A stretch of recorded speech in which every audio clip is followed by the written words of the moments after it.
Hey, how you doing? Good morning, good morning, good morning. Welcome to another time. Welcome to another time in the upper room. Welcome to another time to pray. So glad to have you. So glad you made it.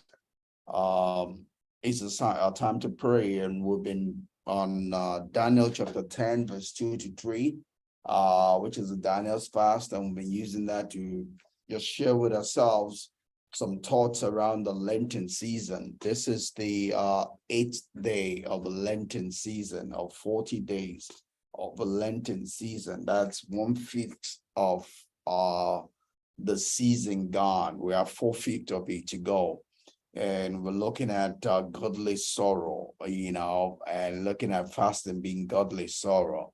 And the last few days, we're looking at how long should a fast be? And there are 4 examples of scripture where what you might call the longest fast occurred, right? The longest fast is not just having days of fasting. These are people that did days and night of fasting, right? So you have Moses, you have Joshua, you have Jesus, and you have Elijah, right? Those 4 are different instances given to us in scripture. They stay without food, right, for 40 days and 40 nights. Moses' case, we kind of said might not be a fast, because it wasn't as if he separated himself to fast. It was that God called him to be with him. And while he was with God, obviously, to the best of our knowledge, God does not eat, right? So there's no food for him in the presence of God to eat. So in a sense, there was no place where he was hungry, right? It wasn't as if he was hungry and he did not eat. It was that it was in the presence of immortality, and you expect that immortality will consume mortality, right? Such that his mortal requirement was suspended. There was no place there that it said that Moses slept during that time with God, right? Whether he did sleep or not, we don't know. The Bible does not mention that. Question: does God sleep? We know the Bible talks about God rest, but the Bible actually says that God neither slumbers nor sleep, right? So did Moses sleep during that time with God? We don't know. The Bible doesn't tell us, so we're not going to bother our head around it. But the key thing was that he did not eat day and night. And it could be excusable because it was in the presence of immortality. So maybe his mortality was suspended for that period.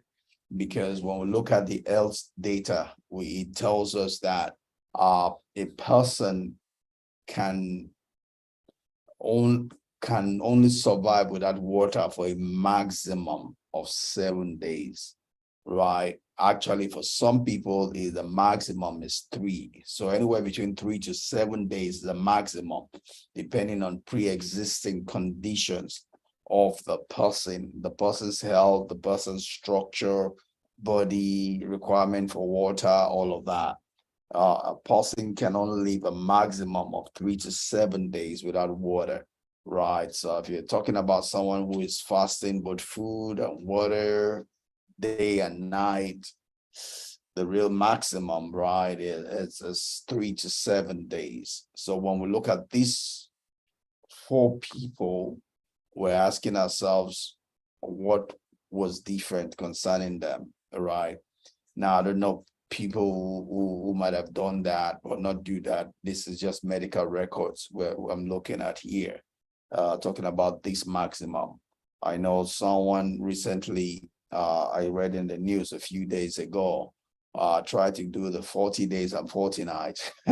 He didn't survive. It was fatal. He passed on from that, right? So, and that probably brings us the importance of, looking at what are the boundary conditions. God does not excuse us from the boundary conditions he has set, right? Except in special cases where it is suspended just for a time, right? For a time, right? Not forever, right? we'll continue. Let's go. Thanks for praying, and we're just sharing the morning, talking about what makes for fast. This is the longevity of it, or the content of it. And we looked at the fact that only in 4 cases do we see people fasting 40 days and 40 nights. However,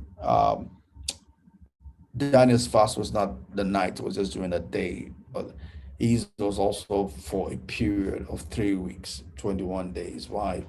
Uh, yeah, people can go without food for 3 to 4 months, right? But not without water.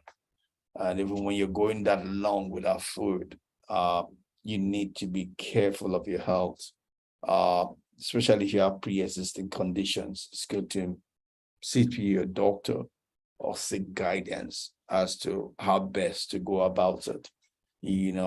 People are those then being able to not necessarily fast at 6. My present church does till 5 p.m., I guess, to get people ready for the service.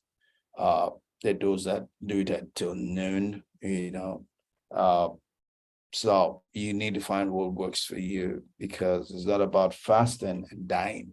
It's about fasting and being able to live a quality life after that. It's not that you fast one time and you can't fast again because you've hurt your body. Is being able to fast and fast and fast and fast, such that your body can take it, that the fast is working for you. It's giving you health in your body. It's bringing healing to you, not destroying yourselves or hurting you. That's important. And I think I've said that over a few days, yeah, in this Lenten season, but that's just because it's important that you take care of this one body that keeps you on the side of eternity. It's not to be too careful. It's not to be scared, not to be worried.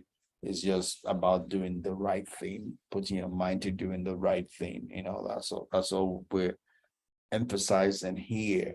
You know, so as we look again through fasting, we saw Daniel's was for 3 weeks.